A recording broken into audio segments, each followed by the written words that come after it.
বেশি করে আলু খান, বাতের উপর চাপ কমান। এখন বর্তমানে এমন অবস্থা হয়ে গেছে যে আলুর উপরও চাপ দিতে কষ্ট হচ্ছে, আলুর বদলে বালু খান।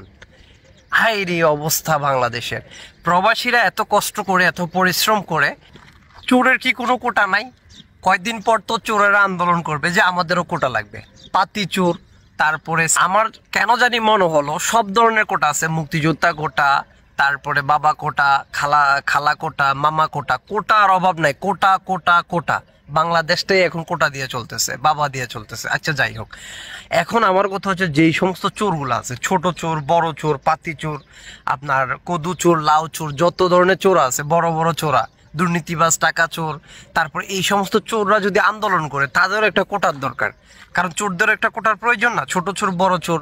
এই আমার থেকে মনে হলো চোরদের একটা কোটা প্রয়োজন। বাংলাদেশে এখন যে অবস্থা, মানে আপনি বেশি করে আলু খান, বাতের উপর চাপ কমান। এখন বর্তমানে এমন অবস্থা হয়ে গেছে যে আলুর উপরও চাপ দিতে কষ্ট হচ্ছে, আলুর বদলে বালু খান। হাই রে অবস্থা বাংলাদেশের। প্রবাসীরা এত কষ্ট করে, এত পরিশ্রম করে, এরা রেমিটেন্স পাঠিয়ে দেশের চাকা সচল রাখছে। ট্রেন যেভাবে চলে, প্রবাসীদের টাকা বাংলাদেশ এখন ওই অবস্থায় আছে, ওই অবস্থায় চলতেছে। আমাদের রেমিটেন্সে আপনারা বসে বসে চুরি করতেছেন, চুরি করে খাইতেছেন, দুর্নীতি করতেছেন, এগুলো দেখার মতো কোনো লোক নাই।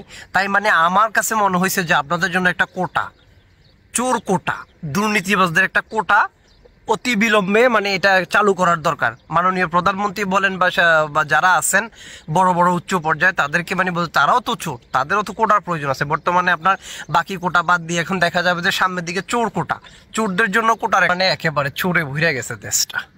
এইভাবে চুরি চামারি করলে, এইভাবে দুর্নীতি করলে একটা দেশ উপরে উঠতে পারে না, বুঝছেন? মানে একেবারে চিন্তা করেন, বর্তমানে একেবারে দ্রব্য মূল্যের এত বৃদ্ধি হয়েছে, মানে সাধারণ মানুষের পেটে লাথি, সাধারণ মানুষ আর খাওয়া লাগবে না।